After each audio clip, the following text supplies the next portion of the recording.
paling baik di Rumah Sakit Mudiwaluyo itu layanan apa, Bu? Iya, jadi kalau di Rumah Sakit Wlingi ini kita ditunjuk oleh Kementerian Kesehatan sebagai pengampu madya, misalnya. Pengampu madya itu untuk Blitar Raya dan sekitarnya. Itu mulai pertama yang terbanyak. Jadi unggulan kita adalah stroke center. Itu kasus terbanyak.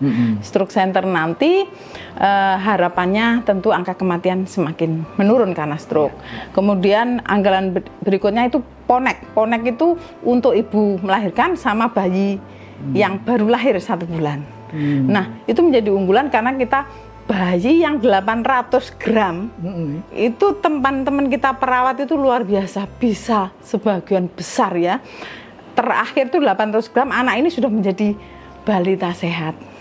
Jadi gitu ya. dengan peralatan NICU yang sudah terstandar, PONEK ini juga menjadi unggulan kita. Kemudian juga di samping itu kita punya pelayanan jantung.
Assalamualaikum warahmatullahi wabarakatuh. Salam sehat dan salam sejahtera untuk kita semua. Saya Tri Mulyono, pemimpin redaksi Tribun Jatim Network. Saat ini saya berada di Kabupaten Blitar, tepatnya di Rumah Sakit Umum Daerah Mudiwaluyo. Rumah sakitnya besar, ada gedung baru nanti yang akan disampaikan.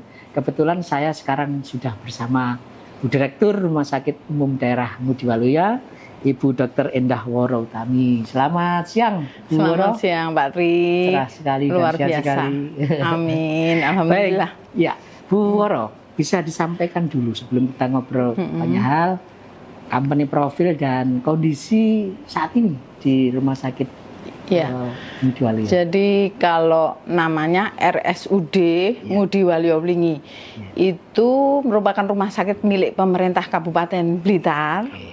Dan merupakan rumah sakit kelas B pendidikan. Jadi kita merupakan, kalau di Blitar Raya kita adalah rujukan Blitar Raya, termasuk Blitar Kota juga rujukannya ke sini. Nah, tempat tidur kita awal sebelum harus standar kris, sekarang kan kamar rawat inap standar itu 240. Tapi agar masyarakat nyaman, maka kita turunkan dulu 206 sekarang.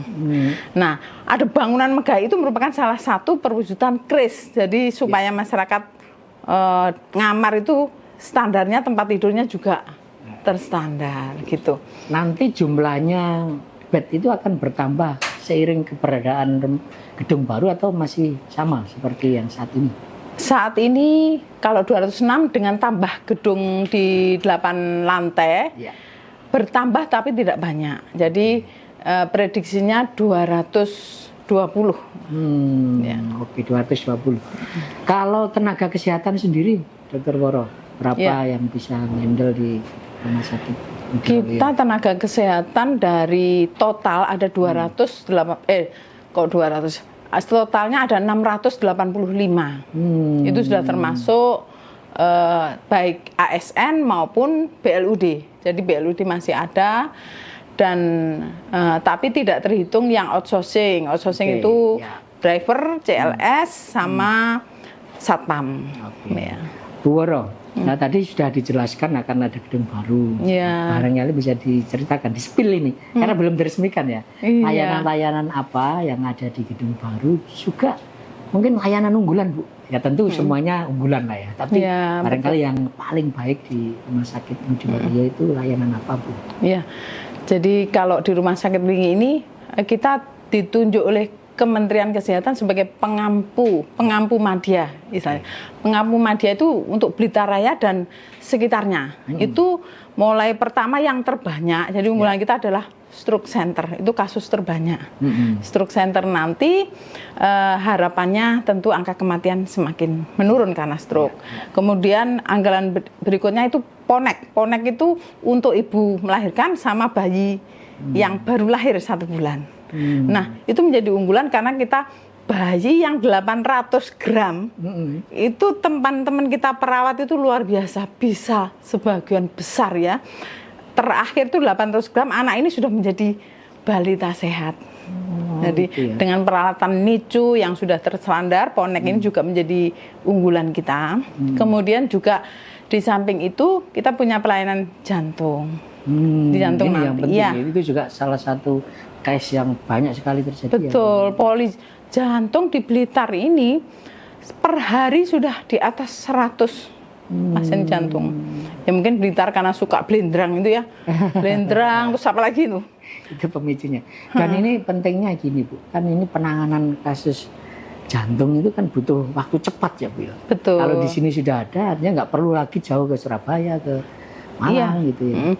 Jadi Blitar ini penyakit yang terbanyak kan jantung, stroke, kemudian kencing manis, juga yang tidak kalah ketinggalan itu kasusnya kanker. Nah, harapan kita dengan pelayanan yang ada di Wlingi, ini menjadi unggulan kita dan masyarakat tahu nggak usah keluar Blitar. Biayanya terlalu besar untuk transport dan akomodasi makan minum. Juga ini ya lebih cepat tertangani di sini. Lebih gitu. cepat. Berarti nanti yang di Gedung Baru itu selain itu Bu ya layanan ambulan, apalagi Bu yang ada di fasilitas kesehatan di Gedung Baru nanti? Kalau Gedung Baru kan ada tadi 8 lantai ya, yang paling atas rooftop di mana masyarakat bisa melihat Blitar, bahkan melihat gitu. Nanti bulan pertama itu. Nah, jadi dari atas. Tapi juga ada bisa kutip wisata. Ya, paling tinggi masih di rumah sakit ini. Lantai 1, jadi mulai lantai 1 nanti masuk ke rumah sakit, customer service-nya diterima dengan baik, berbau roti. Jadi ada yang jual roti, ada yang jual kafe. Betul. Jadi mereka tidak masuk rumah sakit tapi mall menyenangkan. Enggak bau obat. Iya. Terus ada yang boleh donor darah, jadi nanti ada pelayanan donor darah di bawah. Setelah itu baru menginjak lantai kedua. Lantai kedua ini ada poli eksekutif. Poli eksekutif sama BPJS, tetapi ada plusnya. Kalau yang ada sekarang kan poli, semua boleh gratis, BPJS jelas gratis. Kalau di poli eksekutif jamnya tentu bisa pagi, bisa siang, orang tergantung waktunya, tapi tentu ada nilai pelayanan plusnya yang harus bayar. Setelah itu, lantai 3 kita ada pelayanan kecantikan. Kebetulan kan emak-emak ini kebetulan emak-emak ini, jadi kita nuruti para mama, mulai dari kecantikan kulit, bedah plastik, boleh operasi hidung, mamografi, dari mamoplasti, kemudian yang berikutnya gigi, jadi pasang giginya, kecantikan gigi, dan yang terpenting spesial kita adalah baru pertama ini di Blitar Raya, Kediri, Tulungagung adalah fertilitas. Jadi kita akan kerjasama, begitu fertilitas jalan, ini mulai kita pengembangan nanti sampai ke bayi tabung. Itu belum ada. Iya, itu juga. Iya, itu mungkin masuk. Sekarang baru di Surabaya ya Bu ya. Baru Surabaya. Dan kita mulai belajar karena belajarnya ke sana, nanti ada kerjasamanya. Terus SDM-nya sudah ada loh. Sudah ada. Iya, fertilitas konsultan. Dokter sini sudah ada. Ya, mendatangkan dari enggak, jadi ada dokter yang ngurusi fertilnya cewek dan ada fertilnya cowok. Jadi dua-duanya diobati. Setelah itu lantai 3 sudah, 4, 5 itu yang disebut kamar rawat inap standar tadi, kris. Ya. Kris itu nanti boleh dilihat betul-betul yang dilihat di TV standar Pak Menkes itu kita wujudkan seperti itu, sehingga masyarakat miskin enggak punya uang pun atau dibiayai pemerintah BPJS sama nyamannya. Jadi nggak ada perbedaan. Nggak ada perbedaan. Orang kaya dan miskin. Iya, tidak ada kelas 1, 2, 3 nggak ada. Gitu. Terus baru yang lantai atas yang rooftop tadi. Kemudian, belum. Masih Kan masih 45. Iya, 6, Baru 7. 67. Iya. 67 ini ada VVIP sama Presiden Suite ada 2 kamar. Presiden Suite itu tentu ada dapurnya, ada meja makan, ada ruang keluarga. Itu 2 kamar. Dua semoga. lantai, Iya. lantai, 2 kamar aja. Dua kamar Yang aja. Presiden Suite, tapi yang VVIP 2 kamar. Itu Ada di lantai 6 dan 7 yang. iya, 16 tempat tidur untuk VVIP.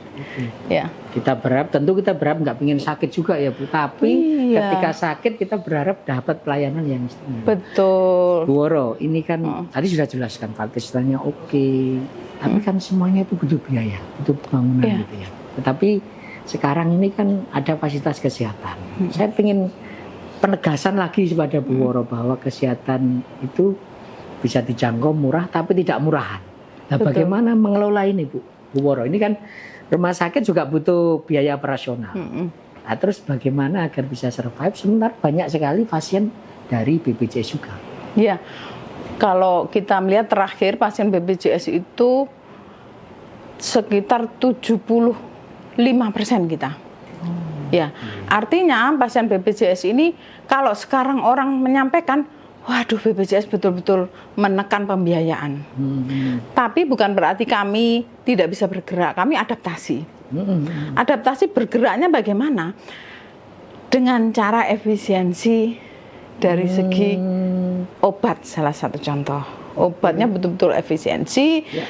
Dengan cara apa? Kalau kemarin banyak injeksi, ya sekarang kalau bisa minum, obatnya minum. Obat minum jauh lebih murah dibanding obat injeksi. Itu inovasi salah satu upaya kami. Oke, ya. Standar pelayanan, semua dokter harus obat yang sesuai formularium nasional. Nah, kedisiplinan itu selalu kita pantau. Akhirnya pembiayaan BPJS, bagaimana kita tidak rugi. Oke. Nah, kalau sudah tidak rugi, berarti intinya kalau dikatakan laba, pengobatan tidak ada laba. Iya. Apa yang menjadi kelebihan bayar tadi, kita kembalikan kepada masyarakat. Masyarakat tidak mungkin dikasih obatnya harus obat yang istimewa. Yang penting sembuh, tidurnya nyaman. Iya. Itulah yang dimaksud mutu pelayanan mereka tetap baik, cepat sembuh. Dan sebetulnya apa yang dikatakan dokter itu akan dituruti oleh pasien ya. Jadi itu akan tersugesti untuk sembuh meskipun nggak perlu disuntik gitu ya, sembuh sebetulnya. Mutunya ya, artinya dari mana? Senyumnya dokternya, pegangan dokternya, pegangan perawatnya, perhatian tenaga itu sebetulnya efisien sekali, murah tetapi bisa membantu kesembuhan. Bu Woro, ini tadi sudah disampaikan bahwa ini rumah sakit milik pemerintah kabupaten ya. Tapi terlihat rumah sakit ini sudah mandiri gitu. Tapi bagaimana Bu support dari pemerintah kabupaten agar terus meningkatkan pelayanan kesehatan di sini? Iya, sebetulnya pemerintah, uang kita ini kan juga uang pemerintah. Jadi walaupun pendapatan rumah sakit itu juga APBD. Hanya APBD ini oleh pemerintah, bagi kami supportnya apa? Ya pengelolaan kita dengan BLUD ini sudah merupakan support. Artinya kita diberi kewenangan mengatur sesuai dengan kebutuhan masyarakat.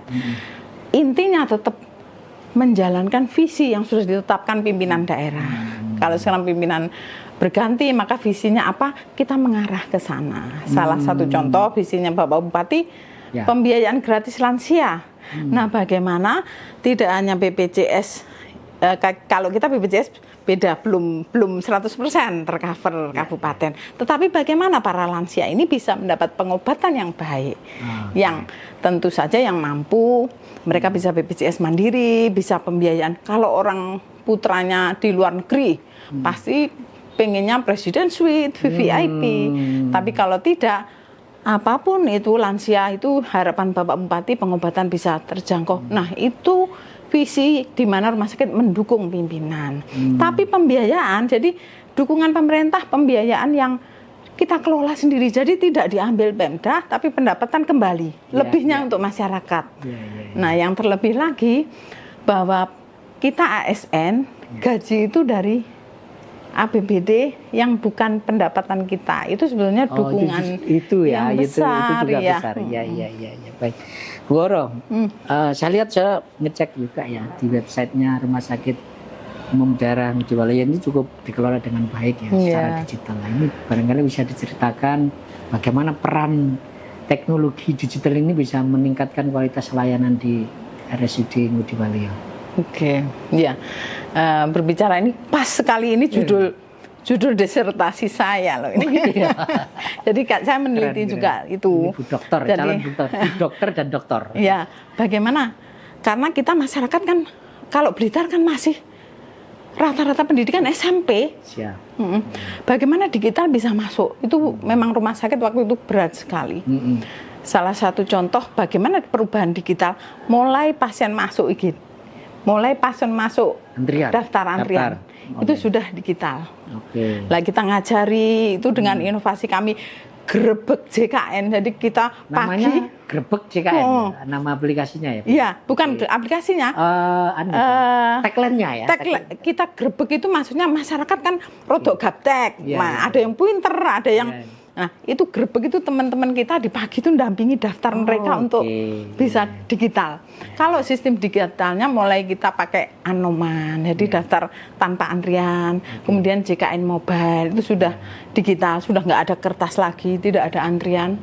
Kemudian sudah masuk langsung ke Poli. Lah Poli rekam medisnya sudah elektronik semua. Jadi dokter bisa dicek setelah sembuh oleh Bisa. keluarga boleh dicek resumenya bisa. Masuk ke Satu Sehat sistem Kemenkes sudah masuk terlink sehingga pasien itu sudah bisa terlacak pengobatannya. Yang terpenting lagi itu apa? Dengan digital tadi mutu pelayanan pasien tidak perlu antri dicari rekam medisnya. Dulu kan marah-marah ada rumah sakit bupatinya marah. Tapi nggak di sini loh ya. Marah-marah karena harus antri rekam medis dicari. Sekarang udah nggak ada diklik. Nah, itu bagaimana peran digital ya untuk mutu. Kemudian tidak hanya itu, resepnya sudah digital. Resep. Dulu antri obat bayangkan harus ditulis dokternya datang ke. Sekarang nggak. Begitu pasien masih diedukasi dokter, resep sudah terkirim. Begitu datang, kita punya inovasi juga Arjuna namanya. Jadi Arjuna itu, keren namanya. Iya, apotek tanpa antrian. Jadi mereka sudah tidak antri, bisa deliver. Waktu itu bahkan di awal kita antar ke rumah. Sekarang udah nggak diantar rumah. Begitu datang, waiting time untuk yang dibuat jadi diracik itu kan 2 jam. Sudah 30 menit bisa kita capai. Yang tanpa diracik 5 menit sudah bisa. Sehingga tidak banyak komplain, kita tidak perlu mengeluarkan biaya diantar ke rumah, ojeknya nggak ada, dan itu digitalnya. Secara pelayanan sampai pasien pulang dirawat inap juga gitu. Begitu pasien labnya digital, dikirim digital hasil lab, dokter tinggal buka hasilnya.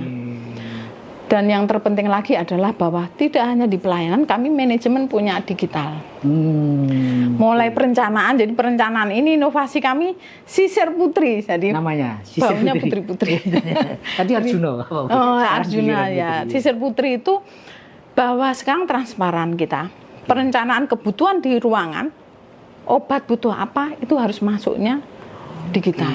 Jadi jejaknya tidak tiba-tiba. Jadi stoknya itu sudah ketahuan ya Bu. Betul, tidak sampai nggak sampai habis. Pasien gitu, ke poli, mohon maaf obatnya habis karena perencanaan tidak terbeli. Jadi Bapak beli di luar, nggak ada. Ya harapannya ini terus berlangsung. Jadi mulai hulu sampai hilir sudah digitalisasi. Betul ya. Bu Woro, tadi sudah disampaikan banyak hal. Pengennya sih menjadi partner terbaik untuk pasien itu. Tapi tetap aja namanya orang kan pasti ada yang kurang atau apa. Kira-kira apa ya yang belum masih menjadi cita-cita impian Bu Woro memimpin rumah sakit Ngudi Waluyo yang sampai sekarang belum tercapai, mungkin akan tercapai di waktu mendatang. Di harapannya itu. Kita sebetulnya punya kepuasan pasien itu ada 3 macam. Jadi bisa langsung ke web kami, bisa langsung disampaikan ke petugas. Yang kedua, kita punya indeks kepuasan masyarakat lewat satu sistem di mana langsung habis dilayani mereka langsung. Yang terakhir ada pihak luar yang menilai. Nah, rata-rata memang terkait dengan pelayanan yang Pertama, tentu SDM biasanya pelayanan dokter itu kelemahan kami. Nah, itu terus akan terus kita tingkatkan. Berikutnya tentu yang tidak bisa dilayani di sini dirujuk. Nah, dirujuk itu kita upayakan di tahun ini. Kalau dokter kita betul-betul berupaya untuk disiplin. Ada visitasi, bagi supervisi. Ya, namanya orang kadang-kadang pembinaan harus terus ditingkatkan dan itu mulai semakin baik. Nah, yang terpenting tadi rujukan, jangan sampai ke Blitar. Di luar Blitar kok Blitar. Maksudnya sakit jiwa harus kok Surabaya, Malang. Bayangkan dan di sudah sini ada. Nah, sekarang di sini dokter jiwa ada. Kemudian tadi pelayanan jantung sampai pasang ring cath lab. Cath lab ini dapat hibah dari pemerintah. Nanti menjadi rujukan semua di Blitar kita ke sini, nggak usah keluar Blitar. Kita dipilih itu dan dapat anggaran dari pusat. Kemudian kanker, kemoterapi tahun ini juga. Untuk stroke namanya trombolitik. Jadi 4 jam mereka sudah ditangani, itu juga mendapatkan hibah dari kementerian. Jadi kita ditunjuk tapi juga diberi fasilitas. Nah, itulah yang ingin kami sampaikan masyarakat. Orang sudah kena kanker, harus kemo keluar kota, keluarga harus kos, itu semuanya harapan kita gratis. Ini yang akan terus diupayakan di waktu mendatang. Betul. Saya kira menarik yang disampaikan dokter tadi ya, sehingga saya melihat begini dok, kalau suatu organisasi sukses itu tak terlepas dari pimpinannya. Ya ini Woro sebagai orang nomor 1 sih. Nah, barangkali Tribuners dan pemirsa Hariansunya pengen tahu lebih jauh tentang sosoknya Bu Woro, bisa diceritakan Bu Woro. Dulu sekolahnya di mana, lalu kuliah di mana, meniti karir di mana sehingga sekarang menjadi orang nomor 1 di Rumah Sakit Mudi. Siap. Ya, saya rangkum aja ya, nanti panjang lebar. Jadi saya ini kita menunggu kok, nggak panjang nggak apa-apa. Oh gitu, nanti bisa. Oke. Sebetulnya saya ini kalau boleh dibilang ya, masa kecilnya itu masa kecil anak orang nggak mampu, berobat aja susah. Tapi kelihatannya kok orang kaya Bu. Sekarang dulu kan hitam kecil kurus gitu. Nah, karena orang tidak mampu jadi sebagian besar kami berobat itu selalu. Dulu aslinya mana Bu? Asli Blitar. Blitar jadi orang pengen kembali Blitar dan karena kami kesulitan berobat waktu itu, maka saya cita-cita saya mulai kecil jadi dokter. Sejak kecil jadi dokter. Jadi saya tidak SD jadi presiden enggak. Dokter saja. Presiden tuh kasihan sekali jadi presiden. Berat mungkin sekali, kepala saya botak gitu ya. Berat sekali ya. Nah, setelah itu ternyata pendidikan saya lancar mulai SD ya di desa. SD-nya berusaha gratis. SD Sanwetan 5, sekarang SD Sanwetan 3 dekat SMA 1. Setelah itu SMP Negeri 3 Blitar juga. SMA Negeri 1. Wah, emang pinter lagi. Kota Blitar. 1 berarti ya. Iya, kalau pinter enggak. Nasib aja mungkin ya. Dan sama tekad tentu. Ya, lanjut. Harapan orang tua, saya pengen jadi dokter, tapi orang tua kan enggak mampu. Cuma satu, orang tua saya, kalau kamu di negeri, ya saya sekolahin. Saya ingat, jadi ternyata saya diterima juga di FK Universitas Brawijaya, Fakultas Kedokteran. Waktu itu, sehingga kami di sana. Dan setelah lulus, saya dapat, waktu itu tahun 98, saya dapat tugas di desa, pantai. Di mana? Trenggalek, Prigi. Jadi penugasan pertama setelah dokter, setelah koas, pegawai tidak tetap waktu itu penugasnya di pelosok sana. Belum ada internship waktu itu 98. 3 tahun saya wajib kerja di Prigi. Jadi waktu itu Puskesmas Watu Limo, satu-satunya dokter. Waktu itu kan jarang dokter ya.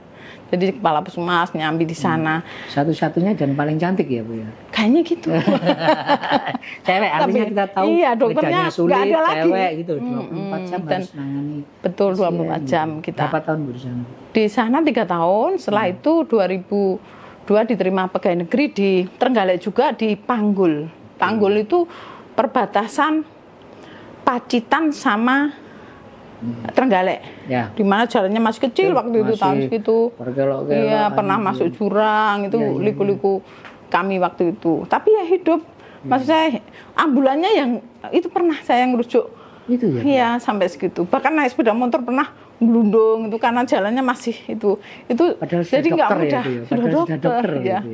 Anak-anak masih kecil, jadi saya pengen pindah memang waktu Akhirnya. itu. Karena pengen ngerawat orang tua kan, ibu bapak sudah sepuh dan saya anak satu-satunya perempuan. Saya pengen kembali, ternyata diberi peluang di Blitar Kabupaten tahun 2006. Waktu itu di mana? Puskesmas atau di rumah Langsung sakit? di rumah sakit. Ngudi Waluyo ini. Iya. Oke. Langsung rumah sakit butuh, saya jaga IGD. Saya belajar di rumah sakit. Ya, Baru kemudian kami masuk manajemen dari bawah. Ya, Jadi tahun 2008 Ya. masuk manajemen, mulai dari namanya eselon 4 tuh kasih, kemudian Terus merangkak merangkap menjadi kabid. Kira-kira tahun 2012 saya menjadi wakil direktur. Oke. Baru 2017 dipercaya menjadi PLT direktur. 2019 dengan boleh dikatakan Bapak Bupati sekarang, Ya. saya dipercaya, saya sendiri. Bupati Pak Rianto, Pak yang Rianto. sekarang Bupati terpilih ya. Iya betul, Untuk beliau ini periode yang mendatang ngajari kami 2019. 2019, Dan 4 setelah Juli. itu kena COVID, Bu, 2020. Betul, kena COVID badai 2000. Direktur baru kemudian kena COVID. menghadapi COVID.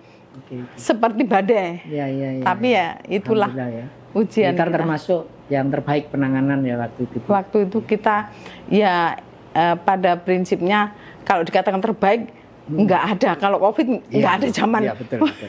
Paling Karena nggak, iya, sa Indonesia belum siap, tapi ternyata teratasi juga. Waktu itu kita sempat ngasih penghargaan Kabupaten Blitar, Bu, sebagai kabupaten yang terbaik penanganan. Iya, Kan ada betul. beberapa misalnya berapa tingkat kematiannya. gitu. Tingkat kematian waktu itu Sampai semua- sekarang menjadi direktur rumah Iya, sakit sampai sekarang. Ngudi Waluyo Blitar, dan masih banyak yang ingin dilakukan untuk kemajuan rumah sakit ini. Iya, tentu. Kita tunggu cerita-cerita Siap, selanjutnya. iya, Baik iya. Tribuners dan pemirsa harian Surya dimanapun berada, tadi banyak hal yang sudah disampaikan Bu Woro, dokter cantik kita. Kita bisa memberi bisa mengambil makna dan inspirasi yang disampaikan, dan semoga betul-betul Rumah Sakit Ngudi Waluyo menjadi partner kita, partner untuk meningkatkan layanan kesehatan di Kabupaten Blitar dan sekitarnya. Amin. Terima kasih, saya Tri Mulyono, mohon undur diri dulu, mohon maaf kalau ada salah kata. Assalamualaikum warahmatullahi wabarakatuh, salam sehat dan salam sejahtera untuk kita semua. Waalaikumsalam semuanya. Download Tribun X sekarang. Menghadirkan lokal menjadi Indonesia.